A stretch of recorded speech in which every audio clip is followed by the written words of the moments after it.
నేను రాజ్ బిహారీ అసెంబ్లీ నియోజకవర్గంలో ఉన్నాను మరియు ఇప్పుడే తమ ఓటు వేసిన ఈ ఇద్దరు యువకులు నాతో ఉన్నారు. మీ పేరేంటి సార్?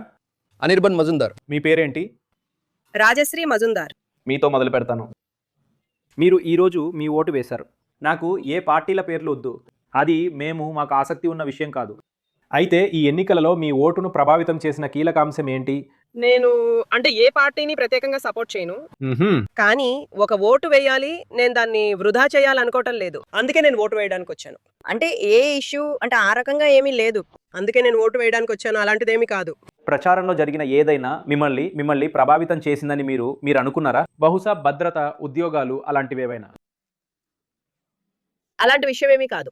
ఎందుకంటే ఇప్పుడు ఏమవుతోందంటే, ఇప్పుడు అన్ని పార్టీలు ఇప్పుడు చెప్తున్నాయి కదా, ప్రభుత్వం ప్రజల మేలు కోసం ఏదైనా చేయాలని ప్రయత్నిస్తోందని. కానీ ఎవరు ఎంత చేయగలుగుతున్నారో దాని గురించి నాకు అలాంటి అవగాహన ఏమీ లేదు. అయితే సరే, ఎవరొచ్చినా నేను కోరుకునేది ఏంటంటే, వాళ్ళు మన ప్రాంతంలోని సమస్యలన్నింటినీ పరిష్కరించాలి. అదే నేను కోరుకుంటున్నాను. మరి మీ సంగతి ఏంటి అనిర్బన్? ఈ ఎన్నికల్లో మీ ముఖ్యమైన సమస్య ఏంటి?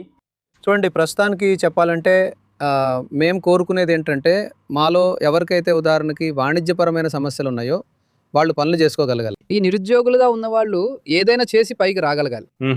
తద్వారా చొరవ తీసుకునేవాళ్ళు, మాలాంటి యువతరం వాళ్ళు బాగా కష్టపడి ఏదైనా చేసి ముందుకు వెళ్ళగలరు. అదే మా ఏకైక ముఖ్యమైన సమస్య. దానితో మేము ముందుకు సాగలం. గత చెప్పాలంటే 10 సంవత్సరాలు 15 సంవత్సరాలుగా మీలాంటి యువత కోసం తీసుకున్న కార్యక్రమాల గురించి మీరేమనుకుంటున్నారు? వాటి గురించి మీరేమనుకుంటున్నారు? అవి సరిపోయాయని మీరు అనుకుంటున్నారా? ఎనఫ్ అని ఏది ఉండదు, ఎనఫ్ అనేది లేదు. అదే ఎంత సంతృప్తి అయితే అవసరమో, నేను ఎంత దూరం వెళ్తే నాకు ఎంత దొరుకుతుంది అనేది. కాబట్టి అదేంటంటే వాళ్ళ దగ్గర వేరు పర్స్పెక్టివ్లు ఉన్నాయి, కాబట్టి వాళ్ళ విషయాలు వేరు. నిరుద్యోగం అయితే ఖచ్చితంగా ఒక ఇష్యూ. అవునవును, అదే నిరుద్యోగం, అది ఖచ్చితంగా ఒక ఇష్యూ. అదేమిటంటే, ఇప్పుడు ఒక పర్మనెంట్ జాబ్ దొరకడం. ఒక ఫ్యామిలీలో ఇంతమంది సభ్యులు ఉన్నప్పుడు ఒక వ్యక్తి ఇప్పుడు ఉద్యోగం చేస్తే అది ఖచ్చితంగా సరిపోదు. భర్త భార్య మేమిద్దరం ఉద్యోగం చేస్తున్నాం, అయినా కూడా ఏమని చెప్పాలి అంటే, ఇంకా కొంచెం మెరుగుపడితే బాగుంటుందని అనిపిస్తుంది. జీతం ఇంకాస్త మెరుగ్గా ఉంటే బాగుంటుంది. అందుకే నేను కోరుకునేది ఏంటంటే, ఇంకాస్త మెరుగైన ఉద్యోగ అవకాశాలు ఉంటే బాగుంటుంది. మీరు ఉద్యోగాలు ఒక పెద్ద సమస్య అనుకుంటున్నారు? అవును, ఉద్యోగం అనేది మీ ఇద్దరికి.